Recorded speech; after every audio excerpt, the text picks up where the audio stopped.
We've all been in that situation. You're in first and on the last round of a Mario Kart race and are almost there. But then you get hit again and again and again, ending up losing the whole game. Now the question is, are Mario Kart games even fair? Well, today we will find out.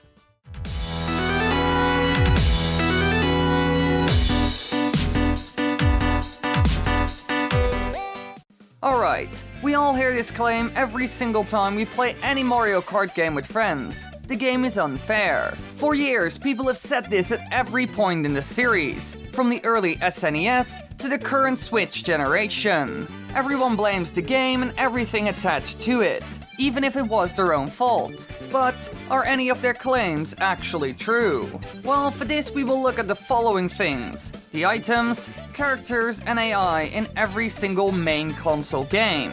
However, we aren't really going to look at the handheld games, because the main console games released with it are usually incredibly similar to it, or it takes inspiration from an older title. Now, let's dial back to the year 1992 when the very first game in the series hit the world market.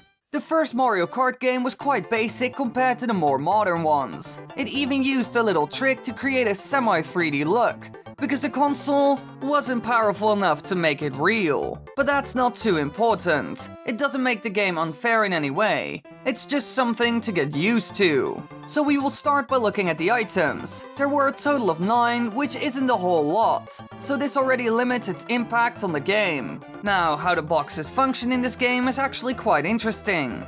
Items obtained are different from place to place. For example, the Thunderbolt and coin don't appear in battle mode. The probabilities of receiving a particular item are dependent on the place the player is in, with more powerful items such as stars and thunderbolts given when the player is further back. The exceptions to this being the CPU players, who all have an unlimited amount of a certain item, such as Princess Toadstool and Toad's poison mushrooms, Mario and Luigi's infinite stars, or Bowser's fireballs. So compared to the CPUs in this game, there is a clear disadvantage, and it's incredibly unfair. Why Nintendo did this kind of confuses me. It's fine that all the more powerful items are given to people in the back, but this exception to the CPUs is a bad thing in my opinion. Another interesting thing they added was rivals. For example, if you pick Bowser, then Mario will focus on you. Now when it comes to the characters' balancing, there are 2 clear winners, with the fastest acceleration and top speed: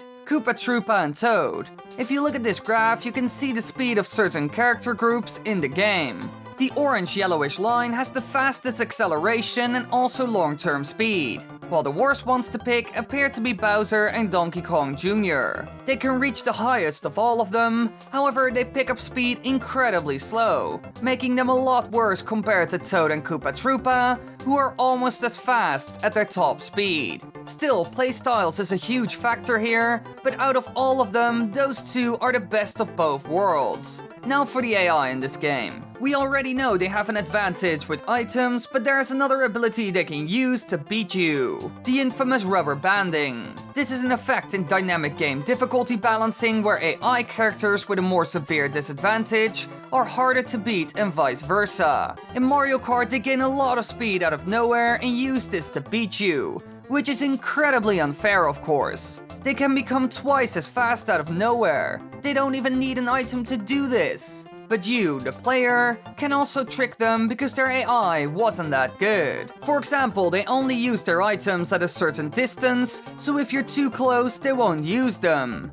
And the star item doesn't even make them any faster. Yet again, quite weird why they did this. Clearly the original game that started it all was already quite unfair in multiple areas. But what about the next one? Mario Kart 64. Is this game any better when it comes to the balancing? Well, the items still work the same, and the only thing they did was add more types. Got rid of unlimited items for AI racers, and rivals as well. Another thing they changed about the items is the likelihood of some of them appearing. Biggest one being that the thunder was more common than the blue shell now. So in a way, it became more fair. Even the characters are more balanced this time around, and certain types have clear advantages. The racers from lightest to heaviest are Toad, Yoshi, Peach, Luigi, Mario, Wario, Bowser, and Donkey Kong. Unlike the other Mario Kart games, the racers of a lighter weight class have a higher top speed, just like their acceleration.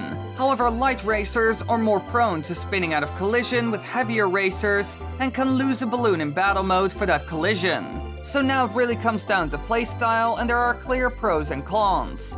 But there's one function in the game that became absolute hell: the rubber banding. It's insane, and a lot of people complained about this. When you're in first and AI comes around the corner charged with its extremely unfair power, a mushroom won't even save you. They gain insane amounts of speed in a matter of seconds now, even outpacing someone with a star. So it became more fair in two departments, but incredibly stupid in one. Because if you've played the N64 title, you know what I'm talking about.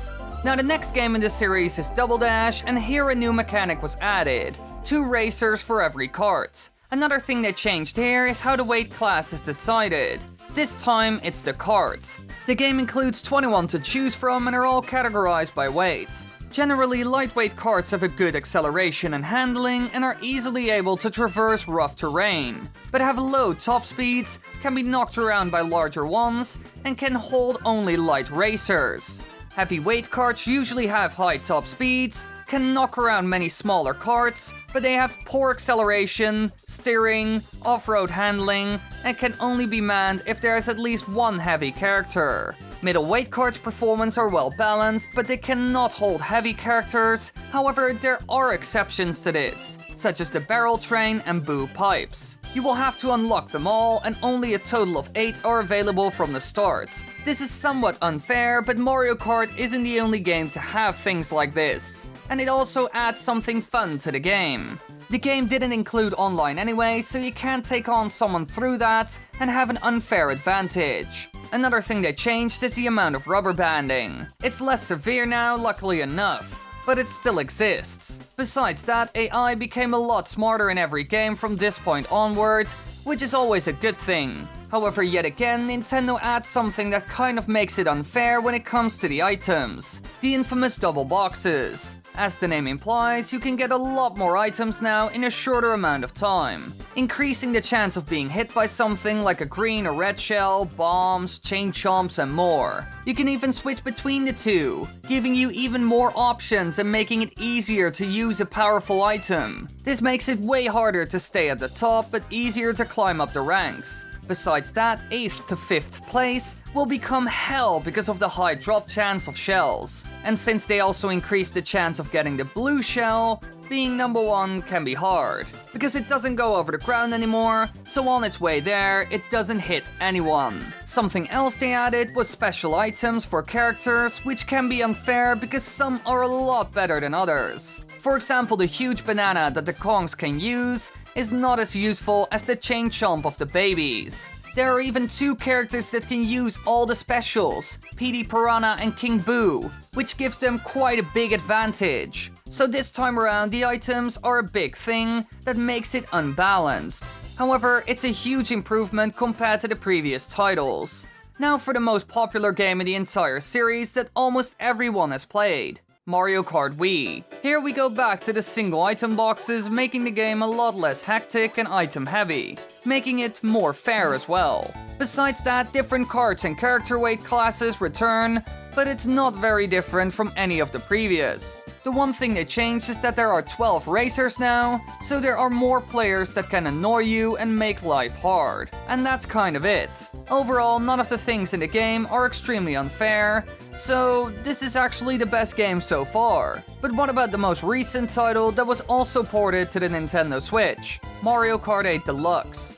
Now, this is actually the winner in a lot of ways. They expanded weight classes, which are now split into 16 instead of 9, making for more balanced characters and less drastic differences between all of them. Another thing they changed are the red shells and spiny shells, which are now slower when they lock onto their target, meaning players are able to outrun them in 200cc when they have any kind of speed boost. Another thing they did is make the item drops better, because now it's determined by how far you are from the leader. This makes a tactic called item smuggling, where you get to the last place, obtain great items and use them to end up first in the last round, a lot harder to pull off. As far as I've seen, this is also the case with item effects, especially with Thunder. Things like this make the game more fair and decided less by random item drops. It also creates more movement between the ranks, so that someone who's in the back has a better chance of catching up instead of falling behind and never recovering.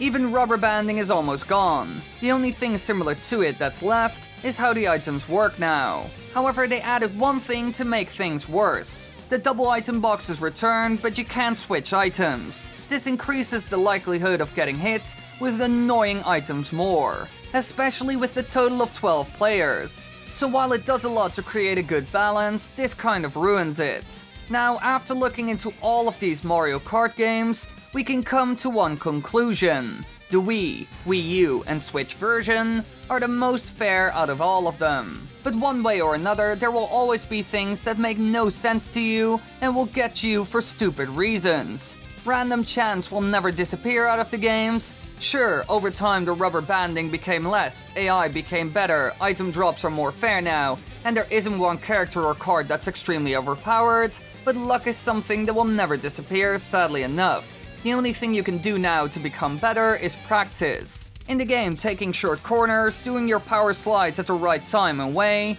using items effectively and knowing everything about the map is super crucial. People tend to blame the AI because they will scream auto-aim right away or unfair drop chance. But if a friend does it, then you will probably blame yourself. Sure, AI sometimes uses tricks to catch up, but that's because they could never compete with good players otherwise. But that has gotten a lot better nowadays with the huge improvements in AI. So when it comes down to it, the modern Mario Kart games aren't that bad. Better than the previous ones when it comes to fairness. Thanks for watching, everybody. I hope you enjoyed. If you want to watch more videos, click the annotations and click subscribe and whatever. There are 2 other people on YouTube that made a video about unfairness and fairness in Mario Kart games. I'll link them in the comment section at the top. Go check them out. They're good videos. I've seen them as well. I know they exist. Don't bug me with it in the comments. I will pin a top comment. Don't worry. And I hope all you lovelies enjoyed. Bye.